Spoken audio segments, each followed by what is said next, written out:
Hey everybody, Michael Epps Utley here of GoEps and want to talk about what is search engine optimization.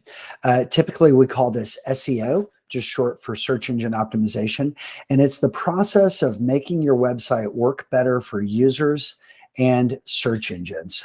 Whether you're offering products, services, or content related to your business, Google and Bing, along with all other search engines, and there's some other small ones out there, they just want to answer questions and provide information based on what their customers are searching for.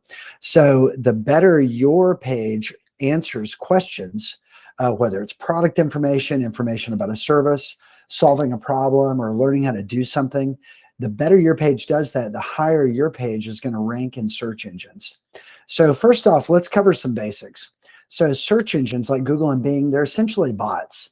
They crawl the web and they collect information, and then they decide what to do with each page of your website in their index. This is the search engine algorithm, or how they decide who to show first. It's all based on a variety of factors related to your page, and now a variety of factors based on activities the searcher is using. So what they search for, subsequent searches, those can all be factors now in what is shown to them next. Algorithms look at the content in your pages, and there are hundreds of factors for how they evaluate a page, and they determine the order the pages should appear in their search results all over the planet. So depending on where the searcher is and what they're searching for and what you're offering and where your service or market is, all these different factors go into deciding who to show first. And SEO success isn't just about the content on the page that you can see. It's also using other factors like how many inbound links there are to the page and whether or not that page has content phrased in exactly the right way based on the search that the user put into a search engine. Another thing that adds some complexity to what's happening is the search engine algorithms like Google, they're always changing. It used to be the case that we would have hundreds of changes per year in how Google was deciding who to show higher on the pages. Now they're up to 4,000 small changes happening in a given year. And so while some things have sort of settled out and there's some basic best practices that we can always recommend and that you can use on a very consistent basis, sometimes it can get a little bit surprising to see how the numbers move up and down. And a lot of times that's because of small changes and sometimes some pretty big changes that are happening at Google. Search engines are also increasingly trying to give users information that they want on the first try. There's a lot of pressure on search engines to just answer the question and to get the right search result with the right first search result listing. This seems a little bit unreasonable given where the industry's been in the past. It's trying to organize, search engines are trying to organize the information in the world. But what they know is that the user who's conducting that search, typically on a mobile device, just wants the answer. And so sometimes they know that users won't go through 2, 3, 4, 5, much less 11 or more search results to get an answer to what they're trying to find. They really expect, and think about it, you're an individual, you use the internet, you do this too, probably, I do, but we expect Google to just kind of get it right on the first try. So that's changing a lot of how search engines work. And there's a lot more pressure to be in search position number 1, as opposed to 2 through 9 or 10 or even worse on page 2. Also, search engines are moving more in a direction of trying to answer more questions on the page. This has been going on for at least 10 years, but Google quite often is using content from search pages in what we call search position 0.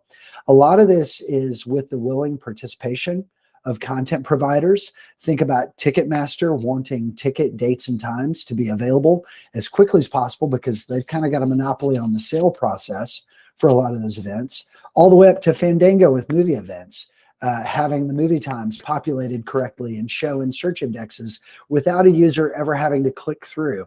What that allows someone to do if they're using a search engine is get the information they're trying to find faster. And then if they want to take the next step, they can take it, like click through to Fandango to buy. So search position 0 is more important than it's ever been. And unlike paid advertising, you can't pay search engines to have higher placement. I've been doing search engine optimization stuff for more than 20 years. And during all that time, there's been an unending list of people who say, somebody sent me this marketing message and said they can get me to top of page one if I just pay them to put me there. They're paying to try to put you there. And if you don't have a good understanding of that, I would say don't buy services from them. That's not a good person to work with. But this is the organic part of search engines. The organic part of search engines plays a really important role for companies like Google. Google sells advertising and makes their money on the advertising. The bait that they put on the hook is the organic listings. Those are meant to be sort of a thing that keeps Google honest. In the grand scheme of things. I don't mean in any way that Google has acknowledged or said publicly. I just mean in terms of common sense, the big picture of why do people go to Google for their search results? Why not just show the ads?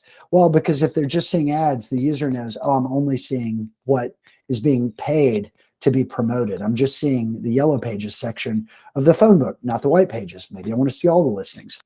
And so that dynamic of being the gateway for the organic listings legitimizes the sale of advertising. And that advertising has been really maxed out on the page. So it's harder and harder to get placement. So being in search position 1 or on page 1 is more important than ever. But it also means SEO is not going to go away because it's sort of the cover for the sale of advertising on Google's website. And so when you're thinking about, is SEO dead? A good way to think about it is, would Google kill the best thing they can give away for free that justifies the entire existence of their paid ad business? And the answer is no. But it does mean that as they pinch down the space and the real estate given to organic listings, it creates an opening for other competitors to come in and offer a better organic search engine. But SEO as an industry is growing every year. I think it's very safe. SEO is not dead and it's not going away. All right, why is SEO important? Because if you have any kind of business or organization, even a nonprofit, you want to be found by the people who are looking for you. Group number 1, the people who are looking for your name. You need to not only be the #1 listing for people who know you and should be able to find you, but you should also seek to dominate page 1 for searches for your brand. If you don't know how to do that or don't know how you're doing, check in with us. Get a free consultation, schedule time with us, and we'll talk you through how well you're doing in page 1 dominance. And if you're not dominating page 1, we can help you do that. Also, search engines are a legitimization factor. If you say, well, search engines, that's not really part of our business. We're very B2B and we deal with a very small network of people. Well, those people are making decisions about the quality and strength of your brand promises. One of the ways they're doing that, whether they realize it or not, is seeing how strong your brand is in its online presence. Dominance of page 1 and doing very thorough, good SEO is a part of that. It supports your brand. I call this the part of SEO that's important as the CFO receives the contract he's supposed to approve, he or she, and does a check on the internet and says, yeah, it looks fine, whatever. You want that person to see something that makes sense and seems reasonable. And if your brand's kind of cryptic and hard to find near the bottom of page 1, then you're not doing very good SEO. And we have a lot of tools that we use and a lot of things we can look at to tell who's doing well, how your competitors doing. And that's a good thing to get to know in a free consultation with an SEO company like us or anybody else. So to recap, is it possible to learn SEO? Yes. Is there a lot of complexity? Yeah. You could probably do it, but it's probably not worth your time. So working with an agency, someone who can provide what you need better, it's probably going to be more cost effective and impactful in the short term to use an agency. And then in the long term, it's probably going to align you better with who you are and what you're doing in your business. And yeah, it's wise for businesses to invest in SEO and to stay up to date on algorithm changes, but also to grow organic traffic and use it as a direct source for new leads and gaining new customers. All right. Hope this has been helpful. We'll see you on the next one.